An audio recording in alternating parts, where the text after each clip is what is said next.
শান্তি ও নিরাপত্তা বজায় রাখা বৈশ্বিক প্রচেষ্টায় বাংলাদেশ আজ একটি দায়িত্বশীল ও নির্ভরযোগ্য নাম। আমরা সর্বজনীন স্বীকৃত এবং বিশ্বের বুকে রোল মডেল।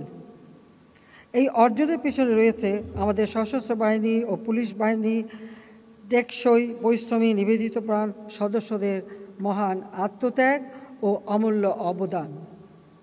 আমরা আজ জাতিসংঘ শান্তিরক্ষা কার্যক্রমে বাংলাদেশের অংশগ্রহণে ৩৬ বছর উদযাপন করছি। বাংলাদেশ আজ বিশ্বের অন্যতম বৃহৎ শান্তিরক্ষী প্রেরণকারী দেশ এবং সক্রিয় অংশগ্রহণকারী হিসেবে অত্যন্ত সুনাম ও গৌরবের সাথে কাজ করে চলছে। অত্যন্ত গৌরব ও আনন্দের এই শুভক্ষণে আমি জাতিসংঘ মিশনে কর্মরত বাংলাদেশি শান্তিরক্ষী সহ সকল শান্তিরক্ষীদের শুভেচ্ছা জানাচ্ছি। এবং আমি আরও বলতে চাই, যখন আমি দেশে বিদেশে যে সমস্ত দেশে আমাদের শান্তিরক্ষী বাহিনী কাজ করছে তাদের রাষ্ট্রপ্রধান, সরকার প্রধান বা মন্ত্রীদের সাথে দেখা হয়, প্রত্যেকেই আমাদের শান্তিরক্ষীদের ভূয়সী প্রশংসা করেন। আর এই প্রশংসা শুনেই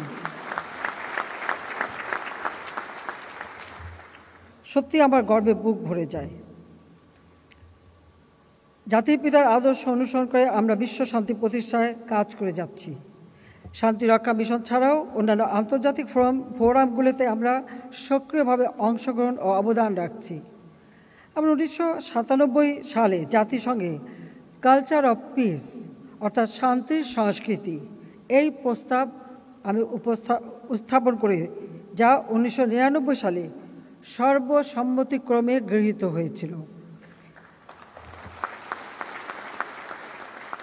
সেই থেকে প্রতি বছর জাতিসংঘে বাংলাদেশের flagship resolution culture of peace সর্বসম্মতিক্রমে গৃহীত হয়ে আসছে। পরবর্তীতে জাতিসংঘ 2000 সালকে international year of culture of peace হিসেবে ঘোষণা করে। বরাবর নয়, এবছরও জাতিসংঘ সাধারণ পরিষদে বাংলাদেশ কর্তৃক উত্থাপিত কালচার অফ পিস শান্তির সংস্কৃতি প্রস্তাবটি সর্বসম্মতিক্রমে গৃহীত হয়েছে,